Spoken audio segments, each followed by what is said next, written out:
10h, 11h30 sur Europe 1. Culture Média.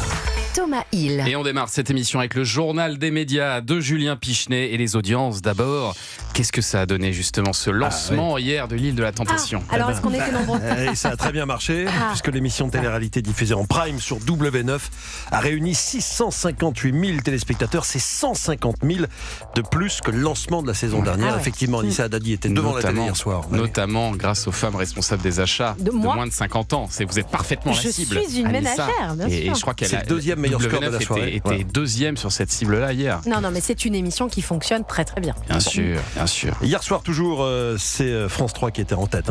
Sinon, loin devant avec la série Face à Face qui domine les mardis en général avec 3 300 000 téléspectateurs pour l'épisode inédit. France 3 était devant TF1 qui diffusait de son côté un nouveau numéro du grand concours spécial humoriste présenté par Arthur. Ça a moins bien marché que le numéro précédent avec 2 millions de téléspectateurs pour la première partie, 1,5 million pour la deuxième. Tiens, à ce propos, c'est notre ami Jean-Luc Lemoyne qui était à côté de moi encore l'an dernier ici même. Oui, il a remporté pour la 6e fois le concours. Et puis France 2, le documentaire intitulé La guerre, Donald Trump et nous, a attiré de son côté 1,3 million téléspectateurs. C'est au-dessus des scores habituels de France 2 le mardi soir quand même. Europe 1, le journal des médias. Et puis on ouvre ce journal des médias avec la reprise des auditions de la commission d'enquête sur l'audiovisuel public. Et hier, les députés ont interrogé Françoise Benamou, présidente du comité d'éthique de Radio France, et Emmanuelle Davier, médiatrice des antennes de Radio France. Cette dernière a d'ailleurs été questionnée au sujet de cette chronique faite par l'humoriste Merwan Benlazar sur France Inter, dans laquelle celui-ci laissait entendre qu'il ne fallait pas inviter de représentants du Rassemblement national au micro, car ce serait, je le cite, légitimer leurs idées. Autrement dit, pas de pluralisme. J'ai constaté en effet que cette chronique avait suscité de l'émoi. Elle est dans un cadre humoristique assez bien circonscrit par les auditeurs. Et d'ailleurs, je n'ai reçu aucun message sur cette chronique. Hormis, depuis hier soir, j'ai eu 3 messages. Le président de la commission, Jérémy Patrier-Létus, a fait savoir qu'il allait demander les auditions des responsables de l'émission dans laquelle cette chronique a été faite, ainsi que celle du chroniqueur. Et puis toujours au sujet de cette commission, des personnalités bien connues des Français pourraient bientôt être auditionnées. Le président va proposer plusieurs noms, effectivement. Ces noms ne sont pas des moindres. Parmi eux, 2 anciens présidents de la République, rien que ça, Nicolas Sarkozy et François Hollande, au motif que ces derniers ont porté des réformes importantes de l'audiovisuel public. Patrick Sébastien pourrait également être auditionné. Son nom a été proposé. Au départ, souvenez-vous, la commission ne souhaitait pas le convoquer. Elle a changé d'avis.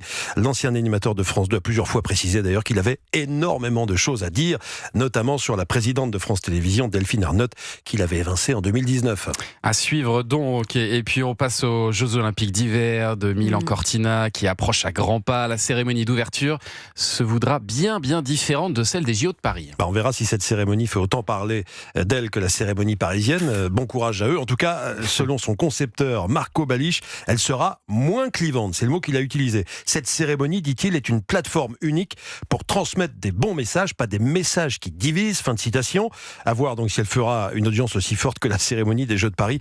Pour l'instant, comme le faisaient remarquer Nelson Montfort et Philippe Candeloro ici même avant-hier, c'est vrai que personne ou très peu de gens parlent de ces Jeux Olympiques d'hiver qui commencent pourtant dans 2 semaines, le 6 février. Je rappelle qu'il y a du beau monde qui est annoncé pour cette cérémonie d'ouverture. On aura Andrea Bocelli et Maria Carey qui devraient chanter lors de cette cérémonie d'ouverture. Là, ça redonne de l'intérêt à la compétition. Maria Carey. Surtout que ça fait très longtemps qu'elle n'a pas chanté en public. Bien sûr. Donc, qu'est-ce qu'elle va chanter, vous savez, sa chanson de Noël. La chanson de Noël, bien sûr. C'est les Jeux Olympiques d'hiver. Si elle fait pas, même si Noël est passé, si elle fait pas. All I Want for Christmas. Merci Anissa. Heroes, moi j'adorais Heroes. C'est un des premiers 2 titres que j'ai acheté. Si, bien sûr. Juju Fitcats, vous vous intéressez vous à ces Jeux Olympiques, vous qui êtes une grande sportive?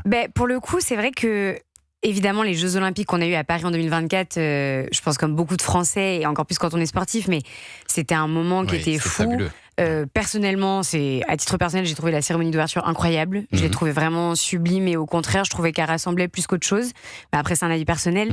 Et c'est vrai que là, effectivement, les Jeux Olympiques d'hiver, je suis d'accord qu'on en entend moins parler et on est moins dans cet engouement d'avoir envie de se mettre dedans, alors que pourtant, je trouve que les sports d'hiver, c'est quand même assez incroyable. J'en ai beaucoup pratiqué plus jeune. Peut-être qu'une fois que ça va démarrer, je pense que c'est ça. Je pense qu'on met toujours un petit peu plus de temps. Peut-être qu'aussi c'est la période. L'été, on est peut-être un peu plus dans l'envie, l'idée de regarder tout ça. Il fait beau, on sait qu'on va aller regarder des fois le sport dans des bars avec les amis, etc. Et donc il y a ce côté un peu festif. sportifs. Peut-être que l'hiver, comme c'est la période de l'année où on se renferme un peu chez nous, on arrive un peu moins à être dans ce truc de partage et d'avoir envie de partager justement les JO. On est encore dans la digestion de la galette, mais petit à petit. Puis on digère plein de choses en fait en hiver, parce que tout s'enchaîne. Pas mal de choses, effectivement.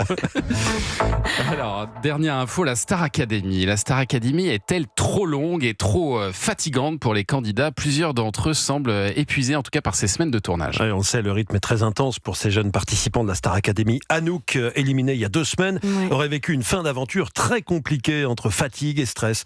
Selon les informations de CGTV, à la fin de son séjour de 3 mois au château de Damary-Lélis, Anouk aurait demandé à la production de pouvoir passer juste une nuit à l'hôtel pour se reposer et s'isoler. Comme ça a été refusé, elle aurait tenté de s'évader. Nous avons contacté un ancien candidat de la Star Academy, saison 4, Mathieu Johan, qui nous a partagé son expérience. Moi, je vais vous parler d'une époque qui n'est plus la même, mais en tout cas qui était déjà une époque où la Star Academy fonctionnait bien, avec un rythme qui était en effet complètement dingue, parce que vous avez du sport le matin, vous avez un cours qui enchaîne, un cours de chant, puis un cours de danse, puis vous avez un invité au château, puis vous devez préparer vos chansons, puis vous avez une éval à préparer. Le rythme est incroyable, mais on savait, en signant avec les producteurs du programme, qu'on allait vivre une tempête, et on espérait vivre cette tempête. Oui, c'est difficile. Oui, c'est fatigant. Oui, c'est épuisant. Mais qu'est-ce que c'est kiffant de faire cette émission. C'est dur, mais c'est bon, selon Mathieu Johan pour Culture Média. Très jolie phrase pour conclure ce journal des médias, effectivement. Julien Pichenet.